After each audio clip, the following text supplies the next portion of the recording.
السلام عليكم ورحمة الله تعالى وبركاته، مرحبا بالجميع وتحية إليكم من جديد. برنامج اليوم كالعادة للإجابة عن أسئلة الإخوة والأخوات المتتبعين الأوفياء للقناة. وبالنسبة للإخوة الذين لم أدرج أسئلتهم في برنامج اليوم، أعدكم إن شاء الله بأنني سوف أدرج أسئلتكم في البرنامج المقبل، متمنيا للجميع التوفيق والنجاح والسداد في حياتكم. وقبل البدء في البرنامج، لا بأس أن أشكركم جزيل الشكر على وفائكم وصدقكم واحترامكم وعلى تفاعلكم معي ومع القناة، متمنيا أن أكون دائما عند حسن ظنكم جميعا، وبها التوفيق للجميع. ولا تنسوا أن تشتركوا في القناة.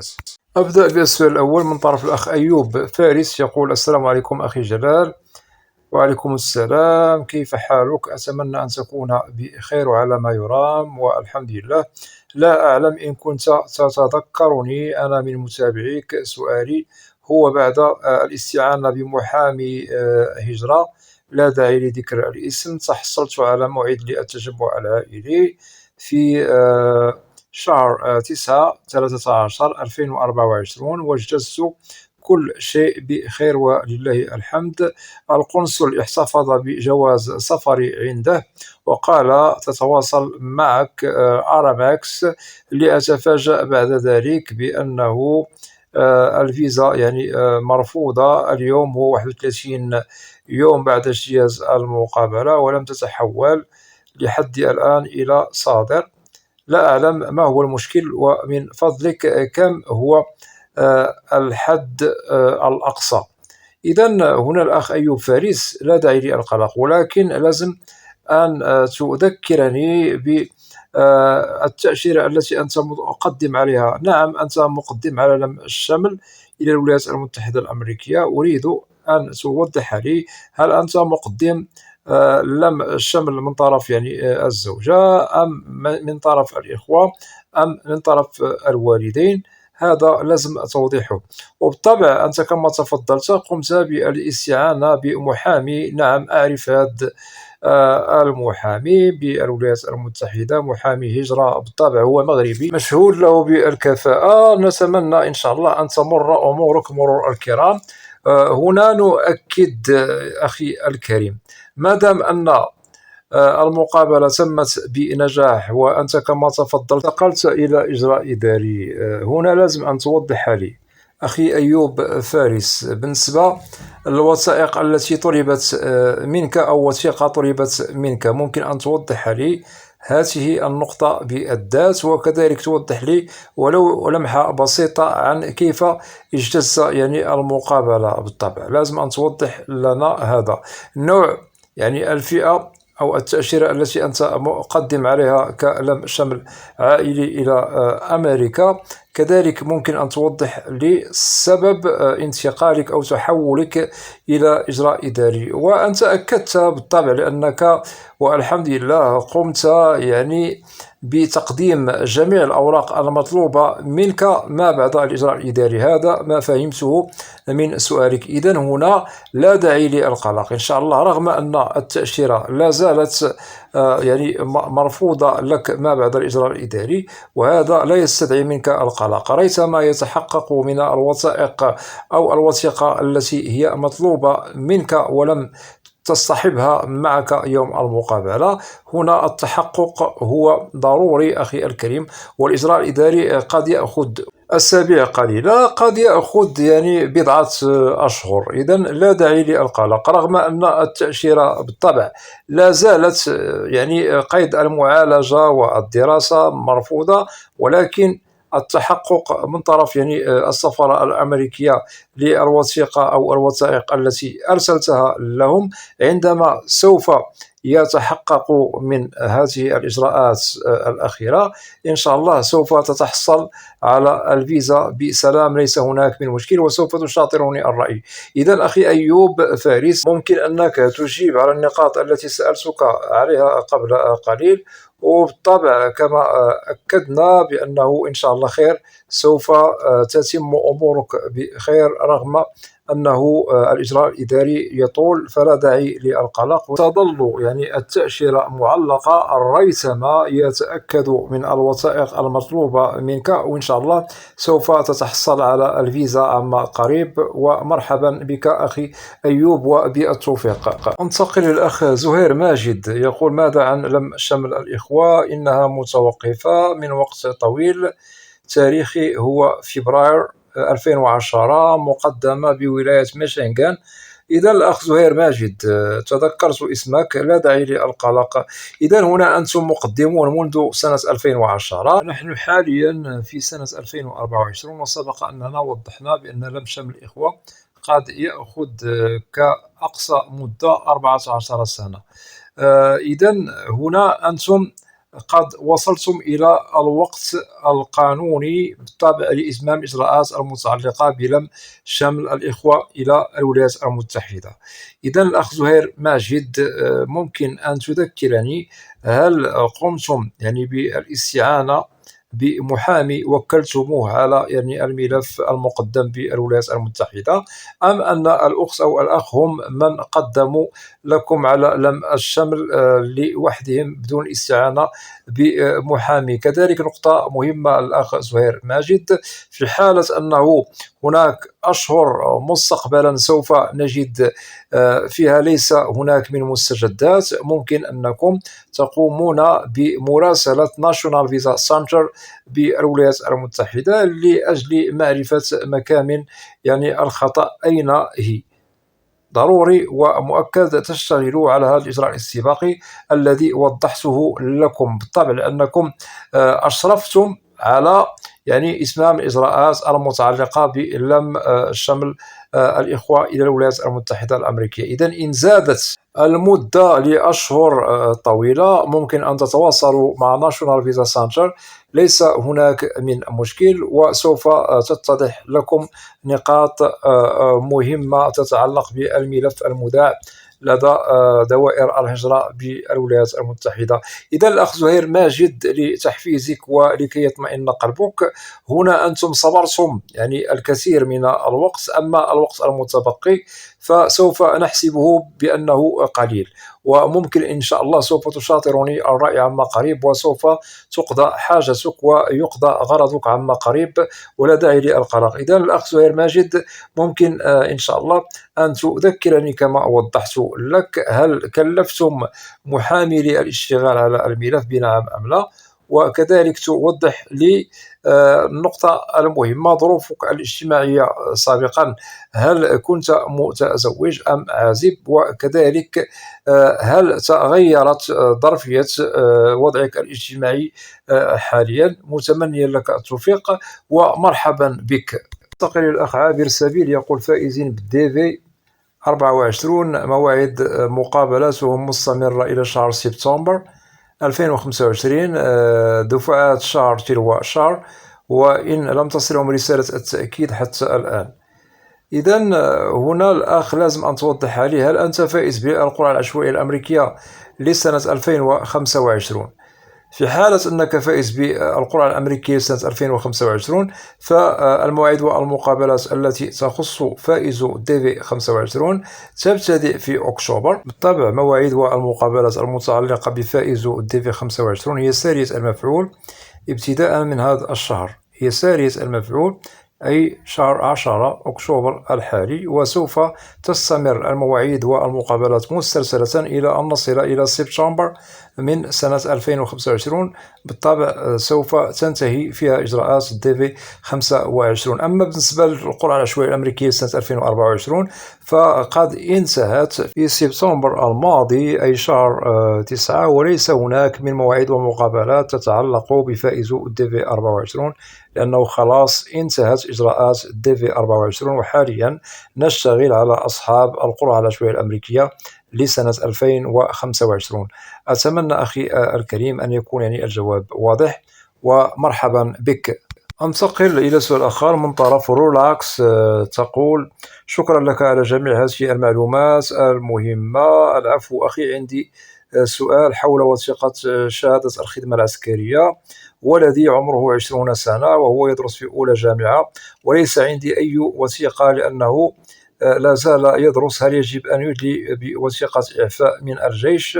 أختك من المغرب، إذن هنا ممكن الأخت الكريمة ليس بالمشكل، ولن تشكل عليه مشكلا بتاتا بتاتا شهادة الخدمة العسكرية، يكفي بالطبع وثيقة الإعفاء من الجيش، وإن شاء الله أمور تمام، ليس هناك من مشكل. وفي حالة أنه لديكم مستجدات بالطبع والابن توصل برسالة المعيد، فممكن أن تشاركينا يعني كل صغيرة وكبيرة تتعلق بالتوصل برسالة المعيد والمقابلة، وإن شاء الله ممكن أننا سوف نفيدكم في برامج مقبلة، وبالتوفيق ومرحبا بك. ننتقل للأخت نجاة مزاح، تقول: السلام عليكم، أنا عندي بنتي لديها الجنسية الأمريكية وأخذت فيزا 10 سنوات وسأذهب عندها، هل ممكن لم شمل لي؟ وما هي الوثائق؟ وكم الثمن الذي ممكن أن ندفعه إلى المحامي؟ وكذلك الثمن بدون محامي. إذن هنا الأخت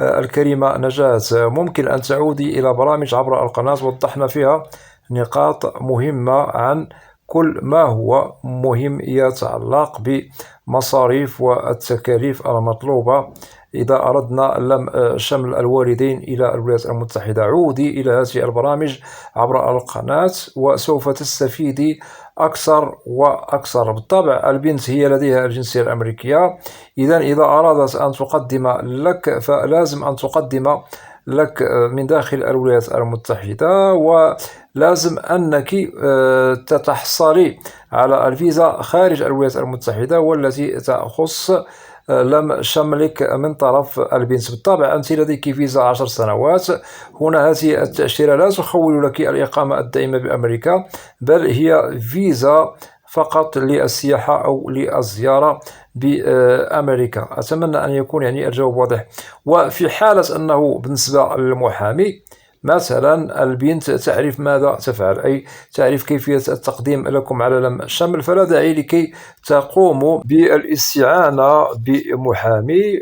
فهنا نؤكد في حالة البنت تعرف كيفية التقديم، فلا داعي لكي تقوموا بتكليف محامي للاشتغال على الملف. أما في حالة البنت ليس لديها دراية عن كيفية التقديم لكم على لم شمل بأمريكا، فممكن أنكم تستعينوا بمحامي هجرة، ليس هناك من مشكل، وسوف يسهل عليكم الطريق ويمهد لكم الطريق لأجل لم شملكم في أحسن الظروف والأحوال.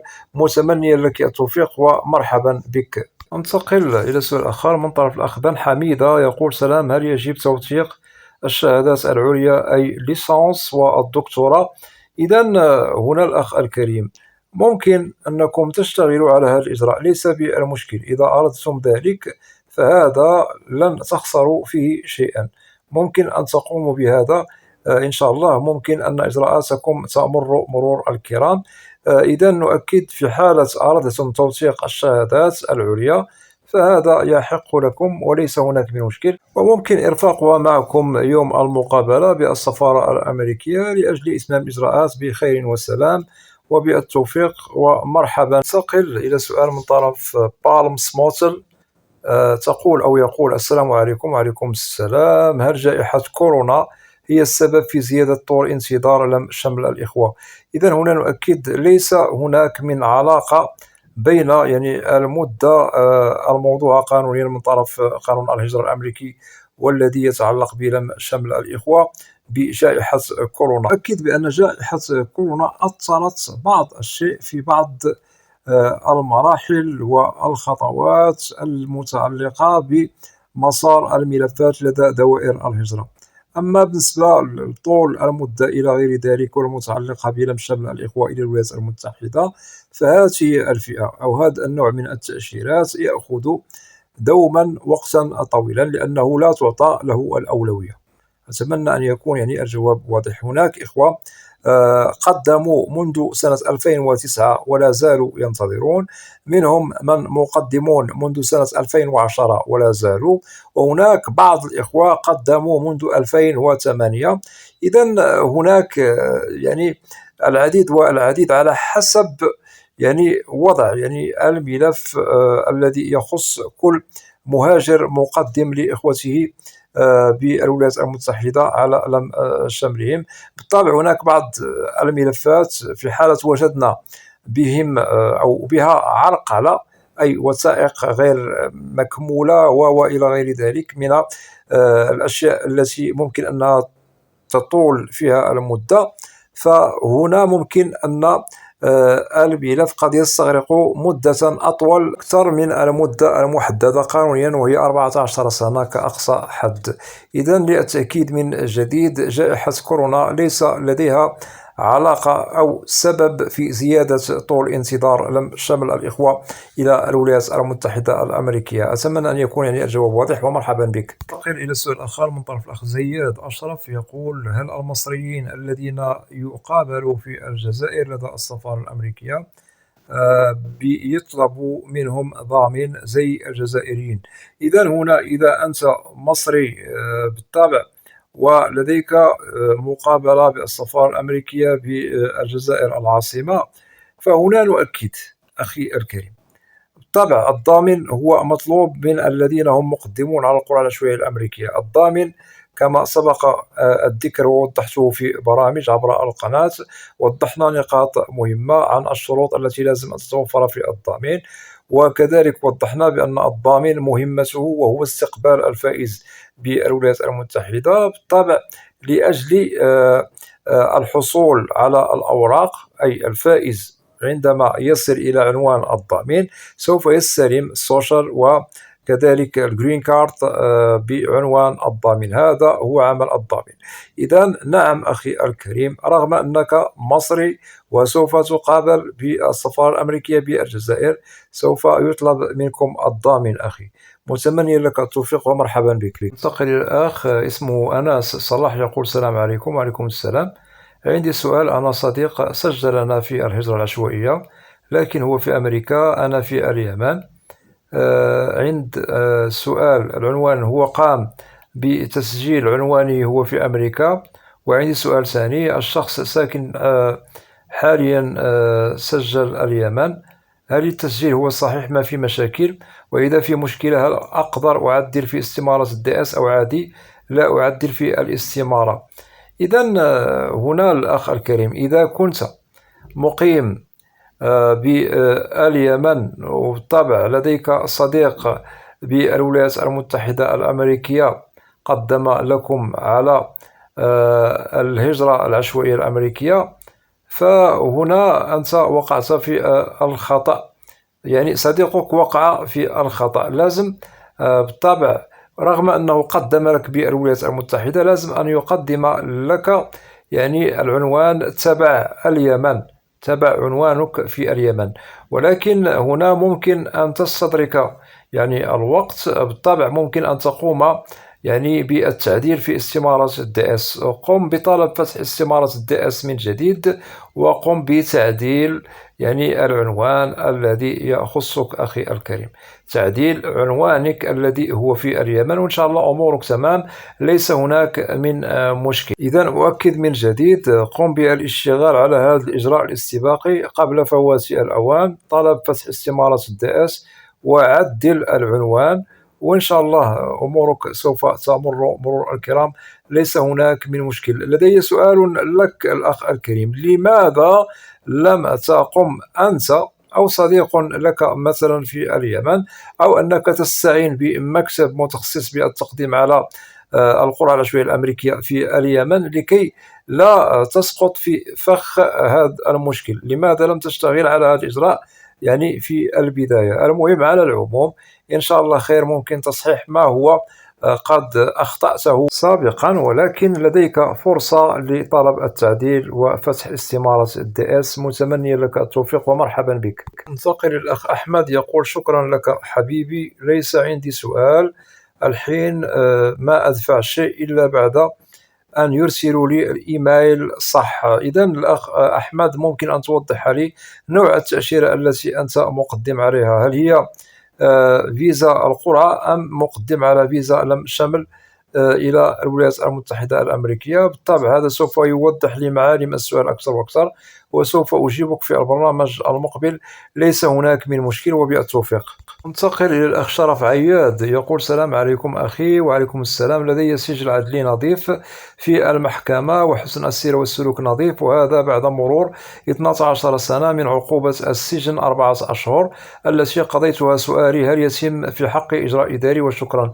إذا هنا اطمئن أخي، أنت كما تفضلت المشكل مر عليه 12 سنة. بالطبع كانت لديك عقوبة، سجنت في بلدك الأم 4 أشهر قضيتها، والحمد لله أنت كما تفضلت السجل الذي يخصك، أي السجل العدلي نظيف، وكذلك حسن السيرة والسلوك نظيف. وبالطبع لقد رد لك الاعتبار، حكم أن الحكم الذي قضيته منذ 12 سنة 4 أشهر، وعندما طلبت السجل العدلي من المحكمة نظيف، وحسن السيرة والسلوك نظيف. هذا هو المطلوب. يوم الموعد والمقابلة إن شاء الله سوف تمر المقابلة بسلام، لن يتم في حقك إجراء إداري، وسوف تشاطرني الرأي. ممكن الأخ شرف عياد أن توضح لي يعني الفئة أو التأشيرة التي أنت مقدم عليها، وبالتوفيق ومرحبا بك. أنتقل إلى سؤال آخر من طرف الأخ لبنى، تقول: السلام عليكم. وعليكم السلام. هل جرعة واحدة تكفي لأني مقبلة على فحص الطبي الأمريكي؟ نؤكد بالنسبة للتلقيح قبل الهجرة إلى الولايات المتحدة، التلقيح ضد فيروس كورونا هو إجباري على كل من هو لديه هجرة إلى أمريكا.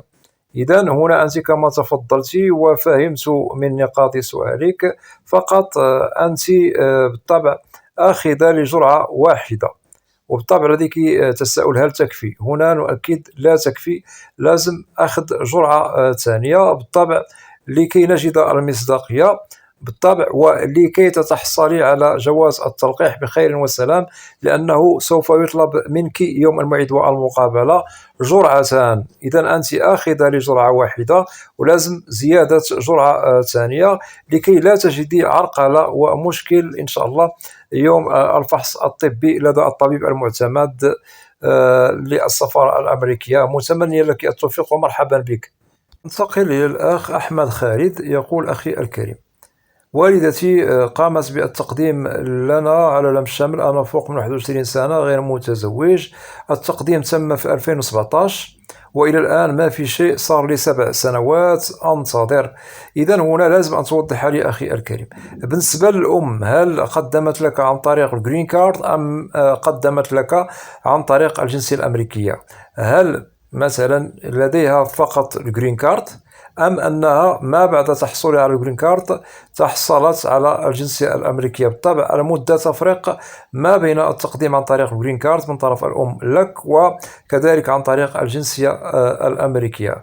إذا لازم أن تجيب على هذا لكي تتضح لي معالم السؤال أكثر وأكثر، وبالطبع سوف أوضح لك المدة المنتظرة التي ممكن أن تنتظرها لأجل لم شملك بسلام إلى أمريكا. ممكن أن توضح لي أخي الكريم بالنسبة للأم، هل استعانت بتقديم لم الشمل لكم عن طريق محامي؟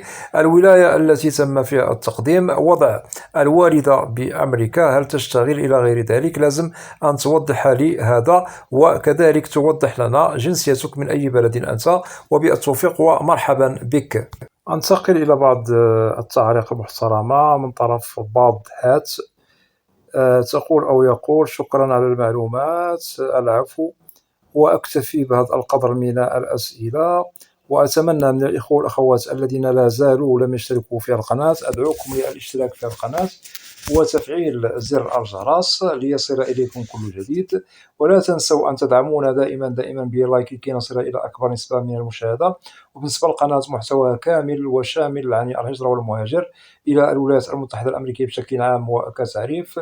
وأود أن أشكر جزيل الشكر كل الإخوة والأخوات الذين يقومون بوضع تعليق محترمة. مرحب بكم جميعا، وإلى لقاء قريب بإذن الله، والسلام عليكم ورحمة الله تعالى وبركاته.